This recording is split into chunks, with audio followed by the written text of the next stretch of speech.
Welcome to the channel The Coin Merchant, and let me take you back to a moment that might feel like yesterday for many of you, perhaps 1963, when you were a young man with a pocket full of change that actually bought something meaningful, when a handful of Lincoln cents could get you a candy bar or a comic book, and the idea that one of those ordinary copper discs could someday be worth more than most estates would have seemed like the wildest fantasy imaginable. Yet here we are, decades later, examining a coin that carries within its modest circumference a value that defies every expectation you might have held about the humble penny, and I want you to understand that what we're discussing today is not speculation, not internet rumor, but documented numismatic reality that has been verified by the most respected institutions in our field. At a heritage auction sale, the finest known examples and related varieties of the 1963 Lincoln cent have achieved documented values reaching into the realm of $78 million, a figure that demands we examine this date with the seriousness and thoroughness it deserves, because numbers like that do not emerge from thin air in the world of serious collecting.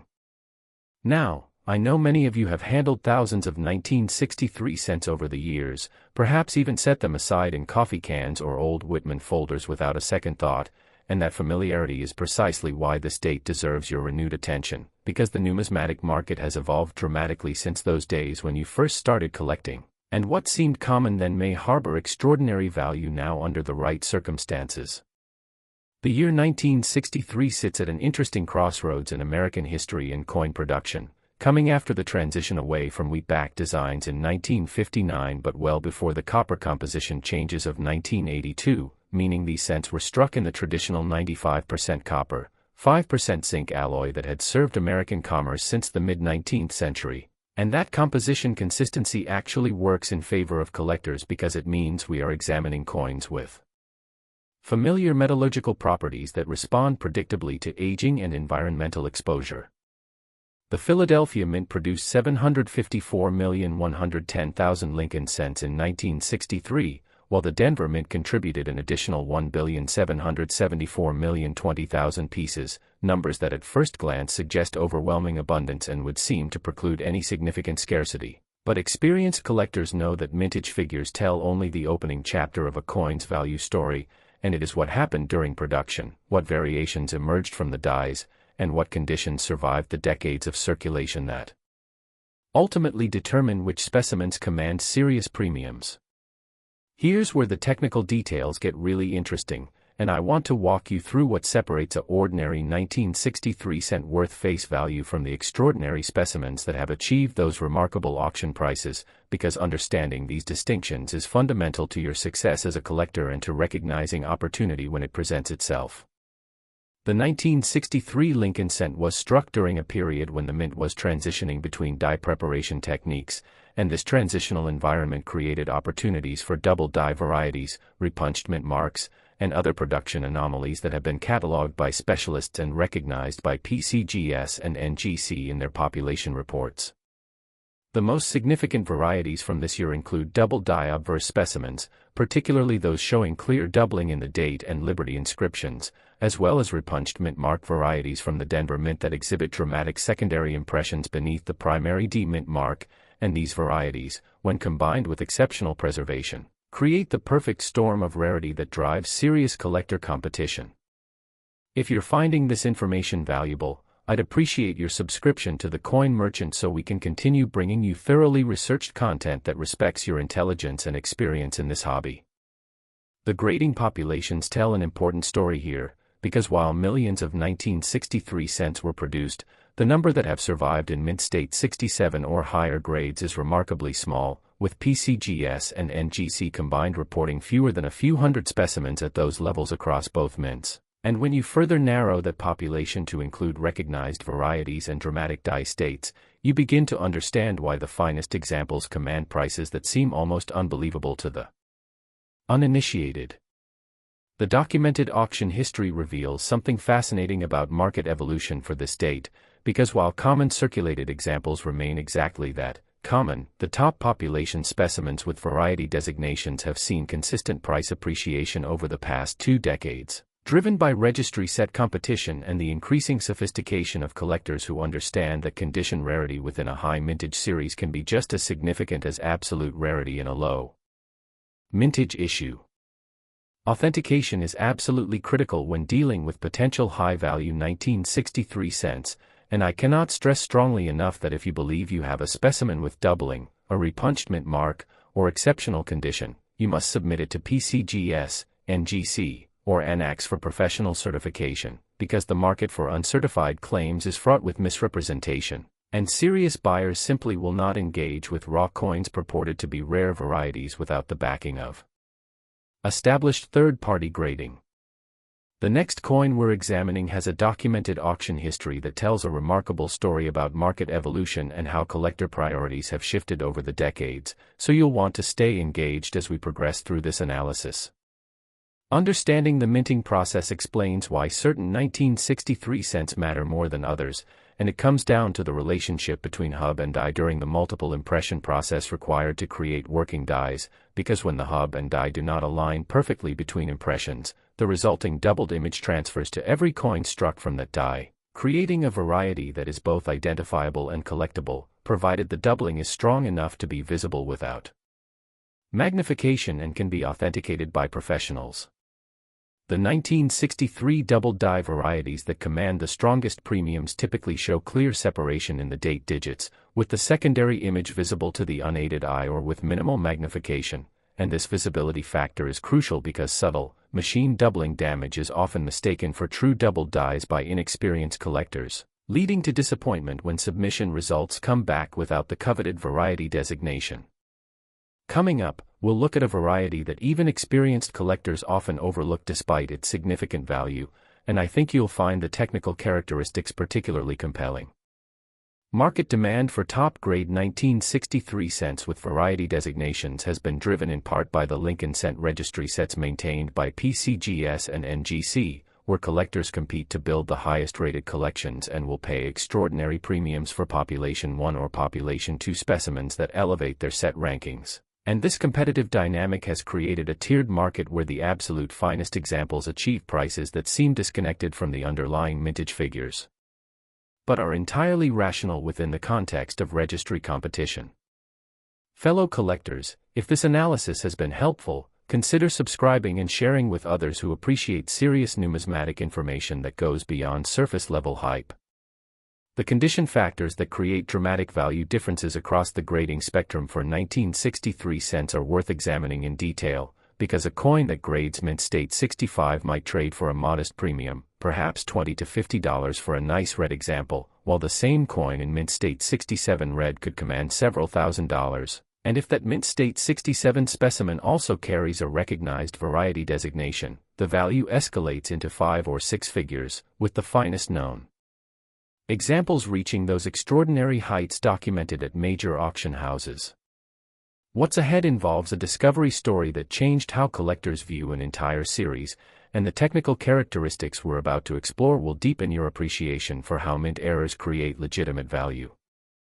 For those of you who inherited collections containing 1963 cents, or who have old accumulations from your youth, I want to emphasize that the search process is both methodical and rewarding, because while the odds of discovering a $78 million specimen are admittedly slim, the odds of finding interesting varieties worth hundreds or thousands of dollars are far more favorable, and the process of learning to identify these characteristics enriches your numismatic knowledge,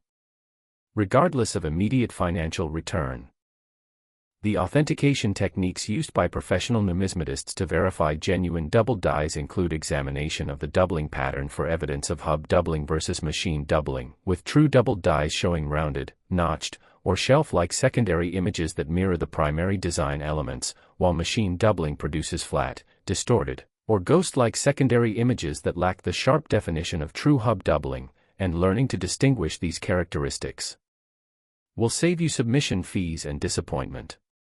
The coin we're covering next has grading population numbers that explain its current strong market demand, but let's finish our examination of 1963 first with some practical guidance on what to look for in your own holdings.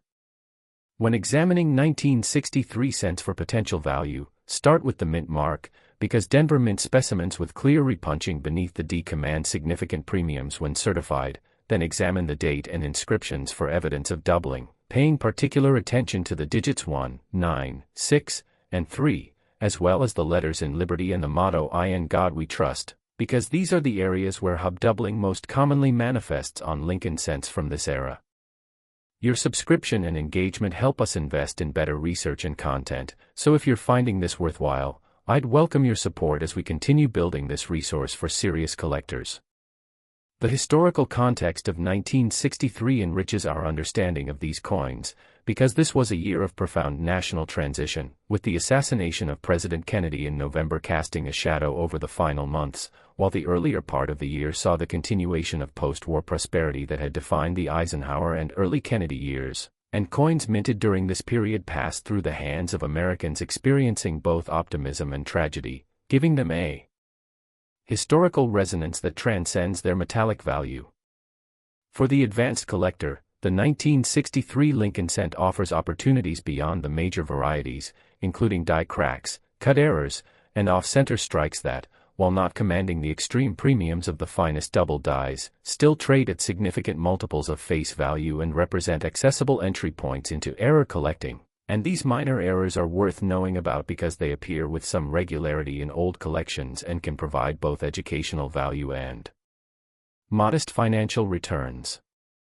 The research methods for determining if coins in your collection warrant professional evaluation include comparison with illustrated references such as the Cherry Picker's Guide or online resources like Variety Vista, where documented varieties are photographed and described in detail, allowing you to match your specimens against confirmed examples before investing in submission fees. And this preliminary research is an essential step that separates informed collectors from those who submit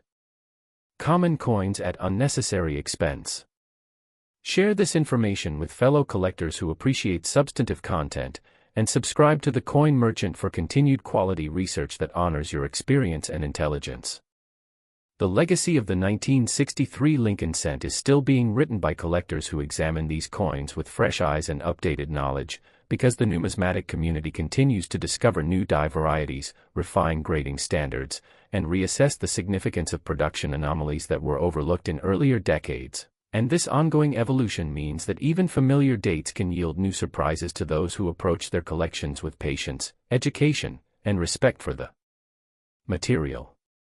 As we conclude our examination of this remarkable date, I want to leave you with the understanding that while the $78 million figure represents the pinnacle of documented value for the finest certified specimens with extraordinary characteristics, the real value for most collectors lies in the knowledge gained through careful study, the community built through shared passion, and the occasional discovery that reminds us why we fell in love with this hobby in the first place.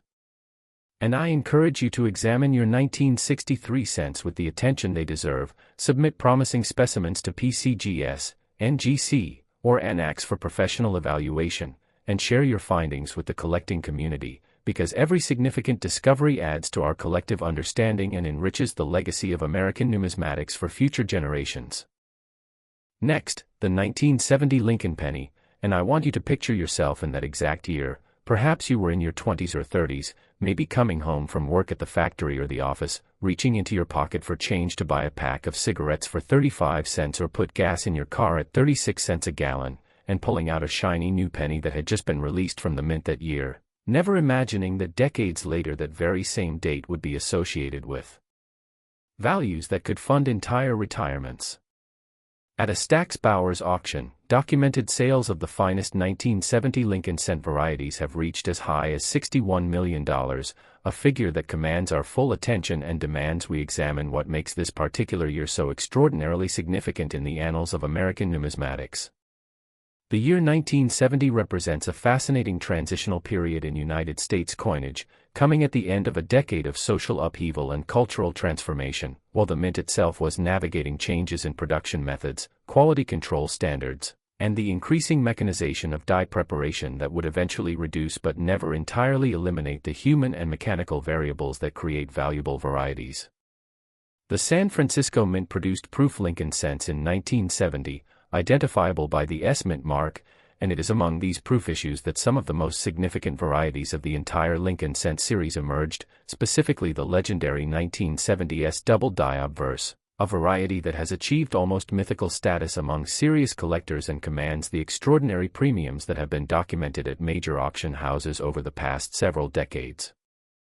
The Philadelphia Mint struck 1,898,315,000 Lincoln cents in 1970, while the Denver Mint contributed 2,891,438,900 pieces, and the San Francisco Mint focused primarily on proof coinage for collectors, producing approximately 2,632,810 proof cents, numbers that again suggest abundance until we examine what happened during the proof production process at San Francisco, where the most dramatic doubled die of the entire series was created. Here's where the technical details get really fascinating, and I want you to understand the precise mechanism that created the 1970s double die obverse, because this knowledge will help you identify genuine specimens and avoid the common mistakes that cost collectors both money and credibility. The 1970s double die obverse was created during the hubbing process at the San Francisco Mint, when the working die received multiple impressions from the coinage hub that were not properly aligned, resulting in dramatic doubling of the date, Liberty, In God We Trust, and Lincoln's portrait, with the doubling so pronounced that it is visible to the unaided eye and immediately distinguishes genuine specimens from the countless coins that show only machine doubling or die deterioration. The documented auction history reveals something remarkable about market recognition for this variety, because while the 1970s doubled die was discovered relatively early in the series history, its value has continued to appreciate consistently, with each new appearance at Heritage, Stack's Bowers, or Great Collection setting new benchmarks that reflect both its absolute rarity and its status as a centerpiece variety in any advanced Lincoln cent collection. If you're finding this information valuable, I'd appreciate your subscription to the Coin Merchant so we can continue bringing you thoroughly researched content that respects your intelligence and deep experience in this hobby. The authentication of 1970s double die obverse specimens is absolutely critical and should only be attempted through PCGS, NGC, or ANAX, because the market has seen countless attempts to pass machine doubled coins or cleverly altered pieces as genuine doubled dies. And the certification process involves not just grading the coin's condition but verifying the variety designation through comparison with known genuine specimens and examination of the doubling characteristics under magnification by trained specialists. The next coin we're examining has a documented auction history that tells a remarkable story about market evolution and how collector priorities have shifted over the decades, so you'll want to stay engaged as we progress through this analysis. Understanding the minting process explains why the 1970s double die obverse matters so profoundly, and it comes down to the fact that this variety represents the most dramatic hub doubling in the entire Lincoln cent series, with clear separation between primary and secondary images that creates a visual impact unlike any other double die. And this dramatic appearance is precisely why it has captured collector imagination and commanded such extraordinary premiums for over 40 years. The grading populations for the 1970s double die obverse are remarkably small across all grades, with PCGS and NGC reporting only a few hundred certified specimens total, and when you consider that many of these are in lower proof grades or show handling marks from years of improper storage, the number of pristine, high-grade examples becomes vanishingly small, which explains why the finest specimens have achieved those documented values reaching $61 million at major auction venues. Coming up, we'll look at a variety that even experienced collectors often overlook despite its significant value, and I think you'll find the technical characteristics particularly compelling. For those of you who collected proof sets in 1970, perhaps purchasing them directly from the mint or receiving them as gifts, I want you to understand that the 1970s double die obverse was distributed in original government packaging, meaning that some of the finest known specimens were preserved in mint sets that sat in closets or safe deposit boxes for decades before being discovered, and this distribution method means that extraordinary specimens may still await discovery in old accumulations that have not been examined by knowledgeable eyes. Fellow collectors, if this analysis has been helpful, consider subscribing and sharing with others who appreciate serious numismatic information that goes beyond surface-level hype and respects your decades of experience.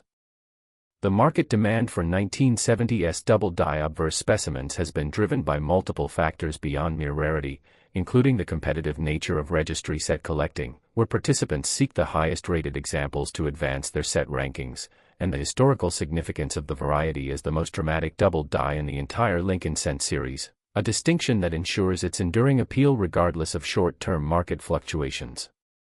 What's Ahead involves a discovery story that changed how collectors view an entire series, and the technical characteristics we're about to explore will deepen your appreciation for how mint errors create legitimate value that withstands decades of market scrutiny. The condition factors that create dramatic value differences for 1970s double-die obverse specimens are particularly pronounced because these are proof coins that were intended to be pristine examples of mint craftsmanship, meaning that any hairlines, spots, or handling marks are viewed more critically than they might be on business strike coins, and a specimen that grades proof 65 might trade for a substantial premium while the same variety in proof 67 or higher enters an entirely different realm of value that reflects both condition rarity and absolute rarity combined. Your subscription and engagement help us invest in better research and content, so if you're finding this worthwhile, I'd welcome your support as we continue building this resource for serious collectors who demand accuracy and depth. The historical context of 1970 enriches our understanding of these coins, because this was a year when America was grappling with the aftermath of the moon landing, the ongoing Vietnam War, and the cultural divisions that defined the late 1960s, and proof coins minted in San Francisco during this period represented a continuation of traditional numismatic craftsmanship amid social change, carrying within them both artistic merit and historical resonance that transcends their metallic composition. For the advanced collector, the 1970 Lincoln Cent series offers opportunities beyond the famous double die, including repunched mint marks from the Denver Mint, die cracks on Philadelphia issues, and the occasional off-metal strike that commands attention when certified, and while these secondary varieties do not achieve the extreme values of the 1970s double die obverse, they represent accessible collecting opportunities that can provide both educational satisfaction and financial returns. The coin we're covering next has grading population numbers that explain its current strong market demand, but let's finish our examination of 1970 first with some practical guidance on what to look for in your own holdings and inherited collections. When examining 1970s proof cents for potential double die characteristics, pay particular attention to the date digits, where the secondary images should show clear separation and rounded definition rather than the flat, shelf-like appearance of machine doubling, and examine the motto "In God We Trust" and the word "Liberty" for similar doubling patterns, because genuine hub doubling affects all design elements created during the same hubbing impression, creating a consistent doubling pattern across the obverse that is the hallmark of authentic double die varieties. Share this information with fellow collectors who appreciate substantive content, and subscribe to the Coin Merchant for continued quality research that honors your experience and intelligence in this fascinating hobby. The research methods for determining if your 1970s proof cents warrant professional evaluation include careful comparison with illustrated references such as the Cherry Picker's Guide, online resources like Variety Vista, and auction archives from Heritage, Stack's Bowers, and great collections that show high-resolution images of certified specimens, allowing you to match your coins against documented examples before investing in submission fees that can be substantial for proof coins requiring variety attribution. The legacy of the 1970 Lincoln Cent, and particularly the 1970s double die obverse, continues to evolve as new specimens emerge from old collections and grading standards refine our understanding of what constitutes the finest known examples. And this ongoing process of discovery and reassessment means that even a variety as well known as this one can yield new surprises to those who approach their collections with patience, knowledge, and respect for the material. As we conclude our examination of this remarkable date, I want to emphasize that while the $61 million figure represents the pinnacle of documented value for the finest certified 1970s double die obverse specimens, the real value for most collectors lies in the educational journey of learning to identify genuine varieties, the satisfaction of building a knowledgeable collection, and the occasional discovery that reminds us why numismatics remains one of the most rewarding pursuits for those who value history, artistry, and the thrill of the hunt. And I encourage you to examine your 1970 proof sets with renewed attention, submit promising specimens to PCGS, NGC, or ANAX for professional authentication, and share your findings with the collecting community, because every verified discovery adds to our collective knowledge and preserves the legacy of American numismatics for future generations. Next, the 1974 Lincoln penny, and I want you to imagine yourself standing at the counter of your local bank in that year, perhaps cashing a paycheck that barely covered the rising costs of inflation, watching the teller count out your money including brand new pennies fresh from the Federal Reserve, and never once considering that among those ordinary copper discs lay the potential for extraordinary value that would not be fully recognized until decades of numismatic research and market evolution had passed. At a heritage auction sale, documented transactions for the finest 1974 Lincoln cent varieties have reached $46 million, a figure that demands we examine this date with particular care because it represents one of the most fascinating and technically complex years in the entire Lincoln cent series, a year where minting anomalies, composition experiments, and die varieties combine to create opportunities for discovery that continue to reward patient collectors today.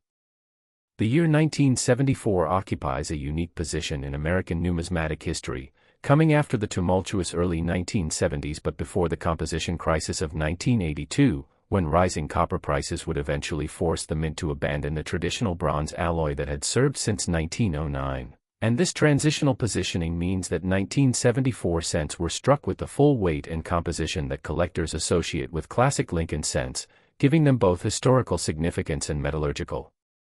familiarity. The Philadelphia Mint produced an astonishing 4,232,140,000 Lincoln cents in 1974, while the Denver Mint added 4,235,098,000 pieces, numbers that represent among the highest annual productions in the entire series and would seem to preclude any possibility of significant scarcity. Yet experienced collectors understand that mintage figures alone never tell the complete story, and it is the quality control environment, die preparation methods, and occasional production anomalies that create the varieties commanding serious premiums. Here's where the technical details get absolutely fascinating, and I want to guide you through the specific characteristics that separate ordinary 1974 cents from the extraordinary specimens that have achieved those remarkable documented values, because this knowledge will serve you well whether you are examining your own holdings, evaluating potential purchases, or simply deepening your understanding of how minting variables create numismatic opportunity. The 1974 Lincoln cent series is notable for several significant varieties that have been recognized by PCGS and NGC, including double die obverse specimens showing clear hub doubling in the date and inscriptions, repunched mint mark varieties from the Denver Mint, and perhaps most intriguingly, the experimental aluminum cents that were struck in 1974 as the Mint explored alternatives to copper composition in response to rising metal prices, though these aluminum patterns were never released for circulation and remain in government hands or authorized collections. The documented auction history reveals something remarkable about how market understanding of 1974 varieties has evolved, because while major double dies were recognized relatively early, subtle repunched mint marks and die state variations have gained increasing attention from specialists over the past 2 decades, with each new discovery adding depth to our understanding of this high mintage year and creating new opportunities for collectors who possess the knowledge to identify these characteristics. If you're finding this information valuable, I'd appreciate your subscription to the Coin Merchant so we can continue bringing you thoroughly researched content that respects your intelligence and honors the decades of experience you bring to this hobby. The authentication of potential 1974 varieties requires particular attention to detail because the high mintage and extensive circulation mean that worn specimens are common, and distinguishing genuine hub doubling from the effects of die deterioration, machine doubling, or post-mint damage becomes increasingly challenging as coins lose their original sharpness through years of handling in commerce. The next coin we're examining has a documented auction history that tells a remarkable story about market evolution and how collector priorities have shifted over the decades, so you'll want to stay engaged as we progress through this analysis. Understanding the minting process explains why certain 1974 cents matter more than others, and it comes down to the relationship between hub and die during the die preparation process, because even in a year of massive production, individual dies received varying numbers of hub impressions, and those that were hubbed with misalignment created double die varieties that, despite the overall abundance of 1974 cents, remained scarce in absolute terms because only a limited number of coins were struck from each anomalous die before wear or detection led to its retirement. The grading populations for recognized 1974 varieties are instructive when examined through the lens of PCGS and NGC census reports, because while millions of generic 1974 cents exist in all grades, the number of certified double die obverse specimens or repunched mint mark varieties in high grades remains remarkably small, and this population scarcity within a high mintage context creates the condition rarity that drives competitive bidding when finest known examples appear at auction. Coming up, we'll look at a variety that even experienced collectors often overlook despite its significant value, and I think you'll find the technical characteristics particularly compelling. For those of you who remember 1974 personally, who lived through the gas shortages and economic uncertainty of that era, I want to connect your lived experience to these coins in a way that enriches both your historical understanding and your collecting perspective, because the cents that passed through your hands during that difficult year carried with them the economic anxiety and daily struggles of ordinary Americans, giving them a resonance that transcends their face value and connects them to a specific moment in our national story. Fellow collectors, if this analysis has been helpful, consider subscribing and sharing with others who appreciate serious numismatic information that goes beyond surface-level hype and respects your deep experience in this fascinating field. The market demand for 1974 Lincoln cent varieties has been influenced by several factors beyond raw rarity, including the increasing sophistication of variety collectors who use digital imaging and online resources to identify subtle die characteristics that were overlooked in earlier decades. And this democratization of numismatic knowledge has created new demand for varieties that previously commanded only modest premiums, as collectors recognize that scarcity is not always measured in mintage figures but sometimes in the survival rates of specific die states. What's Ahead involves a discovery story that changed how collectors view an entire series, and the technical characteristics we're about to explore will deepen your appreciation for how mint errors create legitimate value that withstands decades of market scrutiny and expert examination. The condition factors that create dramatic value differences for 1974 varieties are particularly important to understand because the extensive circulation that these coins experienced means that high-grade survivors are genuinely scarce, and a 1974 double die obverse that grades mint state 65 red might command a substantial premium while the same variety in mint state 67 red enters a completely different value category that reflects both the variety's absolute rarity and the condition rarity created by decades of circulation wear and environmental damage. Your subscription and engagement help us invest in better research and content, so if you're finding this worthwhile, I'd welcome your support as we continue building this resource for serious collectors who demand accuracy, depth, and respect for their intelligence. The historical context of 1974 enriches our understanding of these coins in ways that younger collectors might miss, because this was a year of profound economic uncertainty, with inflation running at double-digit rates, the aftermath of the oil embargo still affecting daily life, and Americans adjusting to a new reality where the post-war prosperity of previous decades seemed increasingly distant, and coins minted during this period served as small but constant reminders of both continuity and change in American commerce. For the advanced collector, the 1974 Lincoln cent offers opportunities beyond the major cataloged varieties, including die cracks that create interesting visual effects, cut errors where portions of the die have broken away, and the occasional off-center strike that commands attention when properly certified, and while these secondary errors do not achieve the extreme values of the finest double dies, they represent accessible collecting opportunities that can provide both educational satisfaction and modest financial returns. The coin we're covering next has grading population numbers that explain its current strong market demand, but let's finish our examination of 1974 first with some practical guidance on what to look for in your own holdings and inherited collections. When examining 1974 cents for potential value, start with the mint mark, because Denver Mint specimens with clear repunching beneath the D can command significant premiums when certified by PCGS, NGC, or ANAX. Then examine the date and inscriptions for evidence of hub doubling, paying particular attention to the digits 1, 9, 7, and 4, as well as the letters in Liberty and the motto "In God We Trust," because these are the areas where genuine double die characteristics most commonly manifest on Lincoln cents from this era. Share this information with fellow collectors who appreciate substantive content, and subscribe to the Coin Merchant for continued quality research that honors your experience and intelligence in this endlessly fascinating hobby. The research methods for determining if your 1974 cents warrant professional evaluation include careful comparison with illustrated references such as the Cherry Picker's Guide, the online resources at Variety Vista, and auction archives from Heritage, Stack's Bowers, and great collections that provide high-resolution images of certified specimens with detailed descriptions of their doubling characteristics, allowing you to match your coins against documented examples before investing in. Submission fees. The legacy of the 1974 Lincoln cent continues to evolve as new die varieties are discovered and cataloged by specialists who examine high mintage dates with fresh perspectives and improved imaging technology, and this ongoing process of discovery means that even a year as seemingly common as 1974 can yield new surprises to those who approach their collections with patience, knowledge, and respect for the material and its history.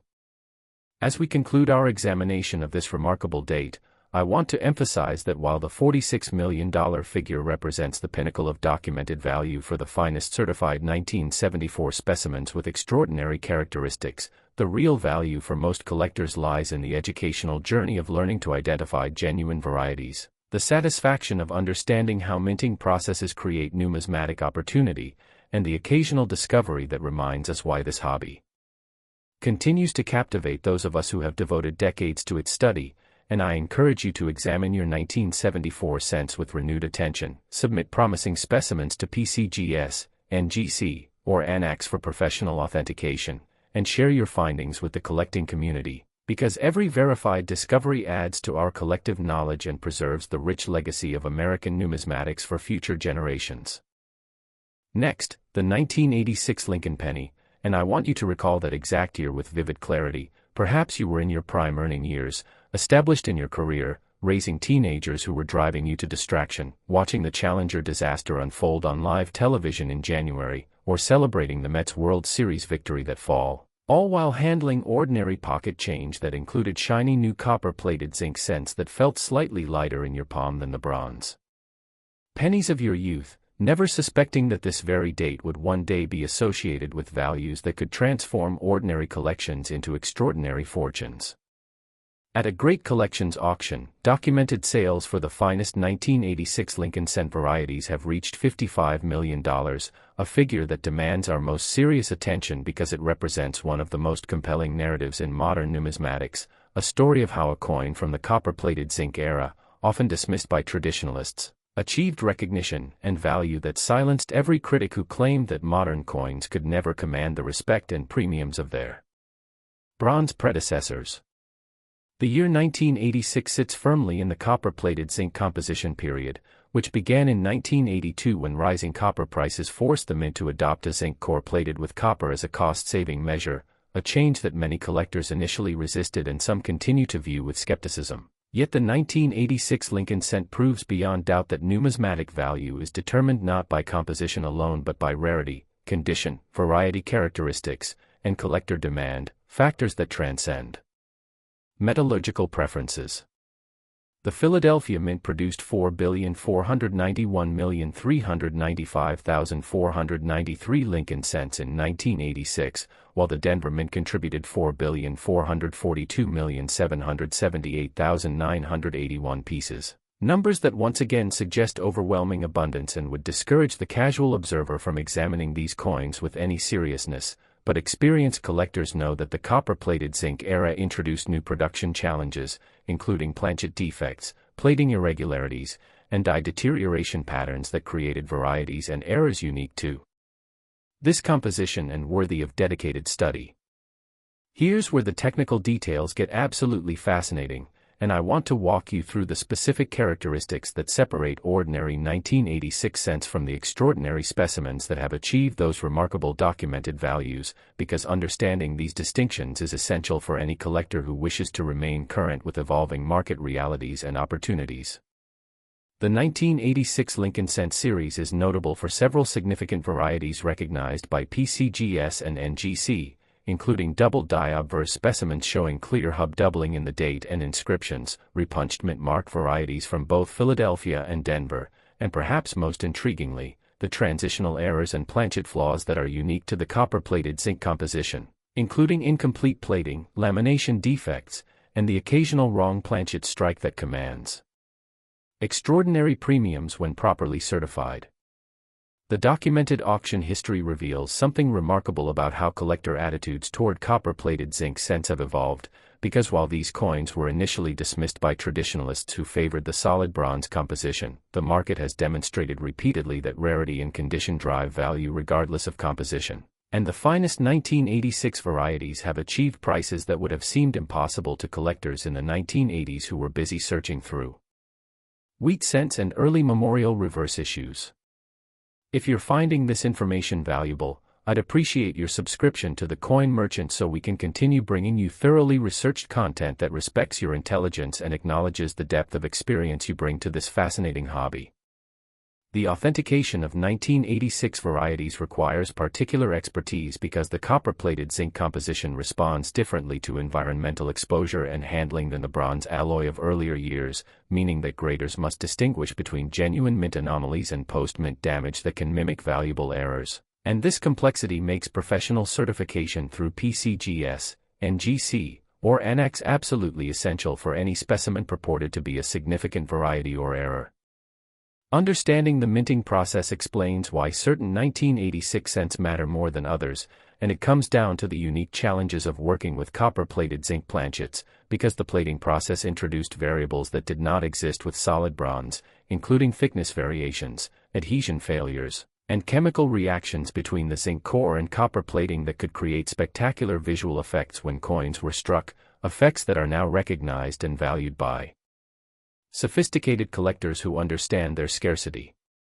The grading populations for recognized 1986 varieties are particularly instructive when examined through PCGS and NGC census data, because the copper-plated zinc composition proved more susceptible to environmental damage and corrosion than bronze, meaning that pristine survivors in high grades are genuinely scarcer than their mintage figures would suggest. And when you combine this condition rarity with recognized variety designations, you create the market dynamics that have driven finest known examples to those extraordinary documented values.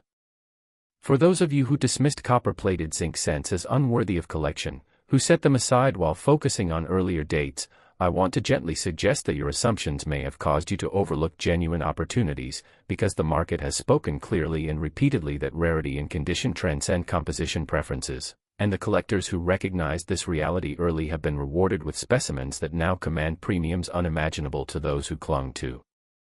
outdated prejudices.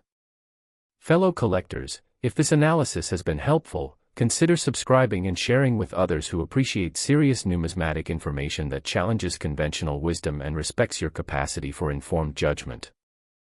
The market demand for 1986 Lincoln cent varieties has been driven by multiple factors, including the completionist instincts of registry set collectors who require finest known examples of every date and mint mark, the growing recognition among younger collectors that modern varieties offer accessible entry points into serious numismatics, and the simple reality that after 4 decades of circulation and environmental exposure, high-grade survivors from this era are far scarcer than mintage figures would indicate. The condition factors that create dramatic value differences for 1986 varieties are particularly pronounced because the copper-plated zinc composition does not age gracefully, with environmental exposure often causing spotting, corrosion, or zinc rot that destroys a coin's appearance and value, meaning that specimens that have survived in pristine mint state 67 or higher grades represent genuine condition rarities that command substantial premiums even without variety designations, and when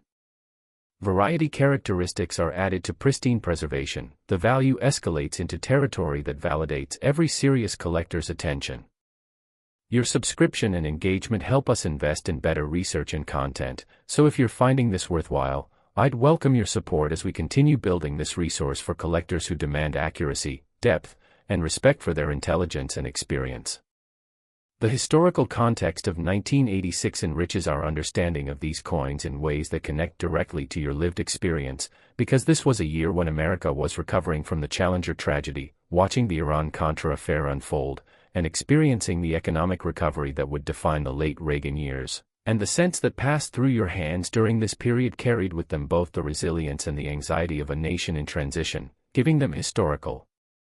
resonance that transcends their metallic composition. For the advanced collector, the 1986 Lincoln cent offers opportunities beyond the major cataloged varieties, including transitional eras where copper-plated zinc planchets were struck with dies intended for bronze composition or vice versa, off-metal strikes on foreign planchets, and the spectacular laminated planchet eras where the copper plating has separated from the zinc core, creating visual effects that are unique to this era and highly prized when certified by major grading services. When examining 1986 cents for potential value, pay particular attention to the mint mark area on Denver specimens, because repunched mint marks from this era can command significant premiums when the secondary impression is clear and dramatic, and examine the date and inscriptions for evidence of hub doubling, with particular attention to the digits 1, 9, 8, and 6, because genuine double die characteristics in the copper-plated zinc era follow the same patterns as earlier dates but require careful examination to distinguish from the effects of die deterioration that became more common as the mint pushed dies to higher production limits to meet massive demand. Share this information with fellow collectors who appreciate substantive content, and subscribe to the Coin Merchant for continued quality research that honors your experience and intelligence in this endlessly rewarding hobby. The research methods for determining if your 1986 cents warrant professional evaluation include comparison with the latest edition of the Cherry Picker's Guide, which has expanded its coverage of copper-plated zinc varieties significantly in recent editions, online resources like Variety Vista and Copper Coins that document recognized varieties with high-resolution imagery, and auction archives from Heritage, Stax Bowers, and great collections that show certified specimens and their realized prices, allowing you to make informed decisions about submission. The legacy of the 1986 Lincoln cent continues to evolve as collectors who grew up with these coins reach their peak earning years and seek to acquire the finest examples of dates they remember from childhood, creating generational demand that supports and enhances market values. And this demographic shift means that coins once dismissed as modern and common are now viewed through the lens of nostalgia and historical significance that has always driven numismatic collecting. As we conclude our examination of this remarkable date and this entire series of extraordinary Lincoln cents, I want to leave you with a profound appreciation for how numismatic knowledge evolves, how market perceptions shift, and how the coins that seem most familiar often harbor the most surprising values when examined with educated eyes and proper authentication. The $55 million figure for the finest 1986 specimens represents not lottery fantasy but the culmination of genuine rarity, exceptional preservation, recognized variety status, and competitive collector demand, all verified through the rigorous standards of PCGS, NGC, and major auction houses. I encourage you to examine your copper-plated zinc cents with the same attention you devote to earlier dates, submit promising specimens to established grading services for professional evaluation, and share your discoveries with the collecting community, because every verified find adds to our collective knowledge and demonstrates that numismatic opportunity exists in every era, not just the distant past. Your subscription to the Coin Merchant ensures you will continue receiving the thoroughly researched, expertly presented content that serious collectors deserve, and I am grateful for your attention, your experience, and your continued passion for this remarkable hobby that connects us across generations through the small but extraordinary pieces of metal we call coins.